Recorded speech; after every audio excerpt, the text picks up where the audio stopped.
Alright guys, this is a response to a gentleman that having the same problem for a 2010 Mazda 5. Same thing for the Mazda 3. I don't have no transmission problems at all. So my first problem was a bad TCM. I replaced mine with a new one. Transmission improved, but I still had other issues. Gear 3 wasn't going in, and then 4. So my next step was to replace the output sensor. That's what it looks like. And I did a little drawing here. This is the transmission. If you were looking at it from the side, from the wheel well, that's the engine. So if you were to stand in front of your car, which it's right here, if you remove the air box, remove your MAF sensor, this little hose, this little bolt, and undo it, you'll be able to see all that I did, and it'll give you a really good idea of what you can do to help out your problems. Oh my god, this one's on there.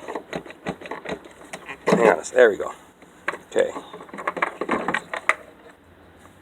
let me set that down.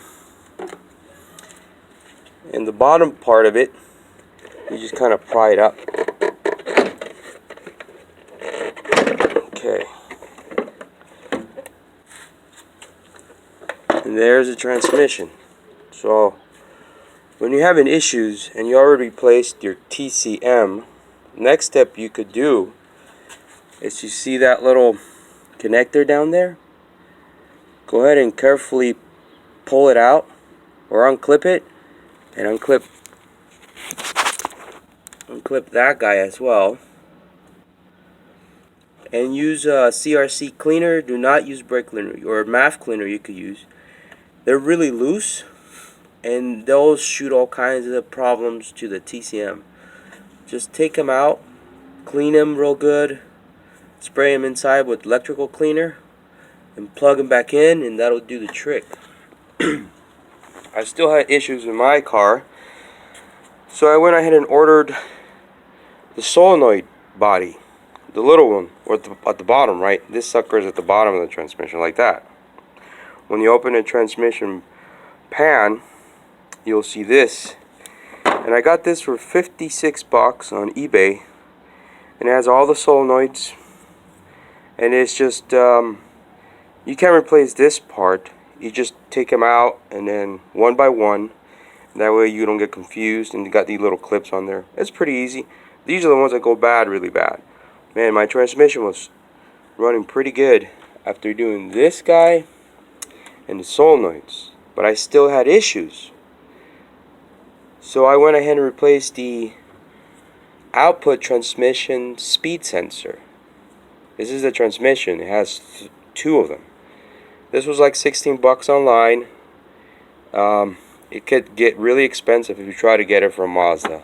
It's like 16 bucks on eBay. And then this guy's the input speed sensor from the transmission, and it goes like that, little 10 millimeter nut, and they'll both pop out, or bolt, I mean. This was a bit of a pain in the butt to get out, and these two are stuck under there. So you would have to, when you're replacing your TCM, that guy, you will remove all this and that, and you'll be able to see the little sensors. Let me see if I can get a, oh, there you go. That's the output speed sensor, and which is this guy.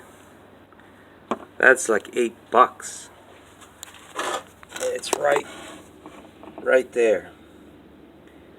And then the other one, this dude, is just right back here.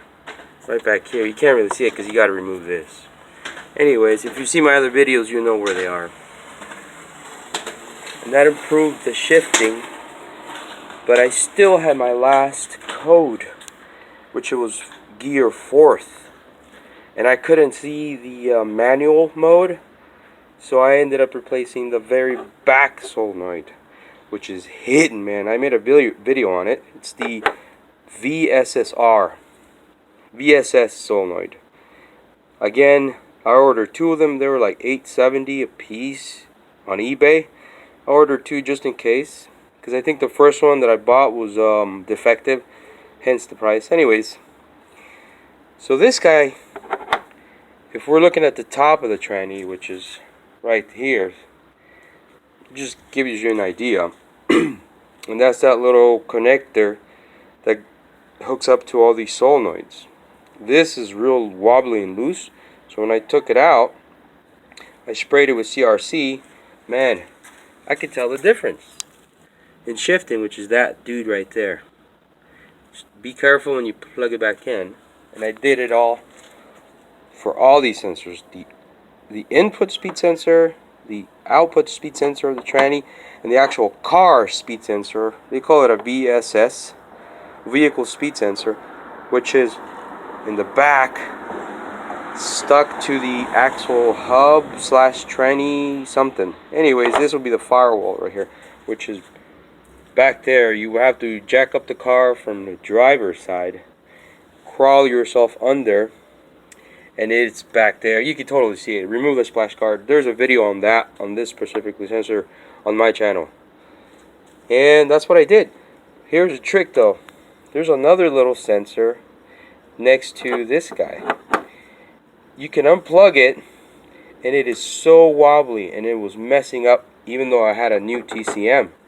It was messing up my whole shifting. They were called for TCC, torque clutch converter solenoid mess. It wasn't messed up. It was actually, the solenoid wasn't messed up. It was the connector was faulty. So I unplugged it, sprayed it with CRC, electrical connector, and then plugged it back in, and man, my transmission is running super smooth. Did I need my TCM replaced? Probably, because when I replaced it with the new one, it ran so much better. It's not hard. It's just take your time, be very careful. So I'll go through it again. What I did: remove the connectors, unplug them, clean them, plug them back in. Output speed sensor, $8 to $16, right around here. The output speed sensor is the same crap as the vehicle speed sensor. Same crap. So if you were to order yourself like 3 of them, so it goes on top of the tranny with 10 mil. That's it.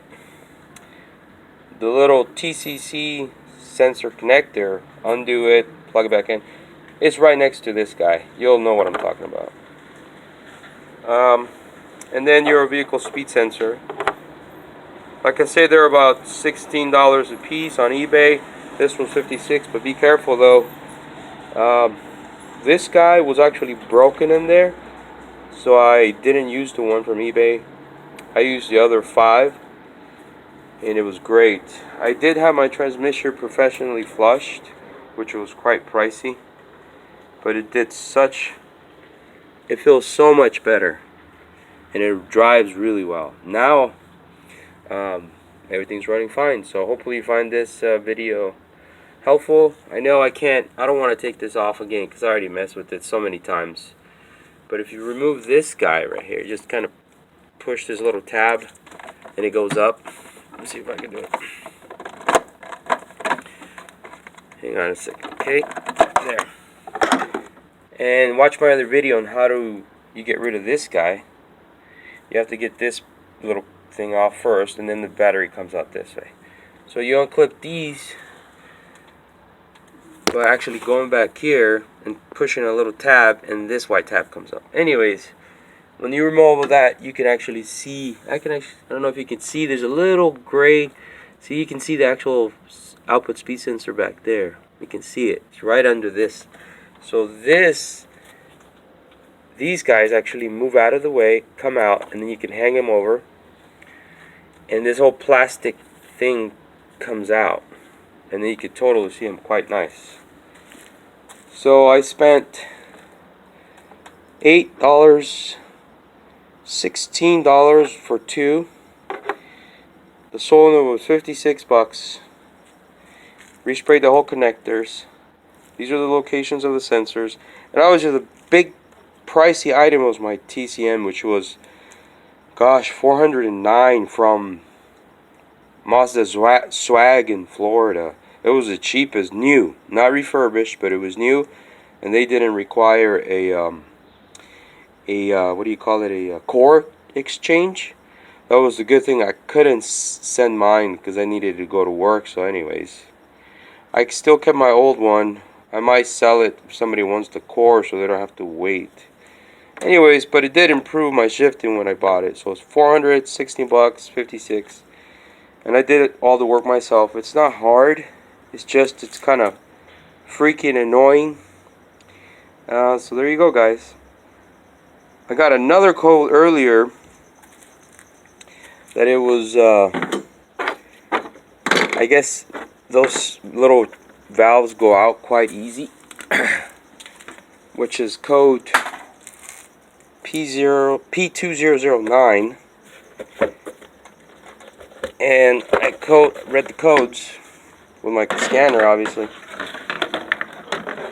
and it was these valves. Sometimes the Model 3 have them right here somewhere, and they're cheap as hell. Dealer would be expensive, O'Reilly's or AutoZone would be expensive. It'd be $86. I ordered mine. What was it, like 8 something a piece? So it was like $16 free shipping on eBay. And what is it? P2009, and it was like this little vacuum valve that didn't work. And it's got two. Usually it's mounted on the right side here, but in this case it's mounted here on the intake manifold. Anyways, that's something else. I'll make a video about that. I hope it helps.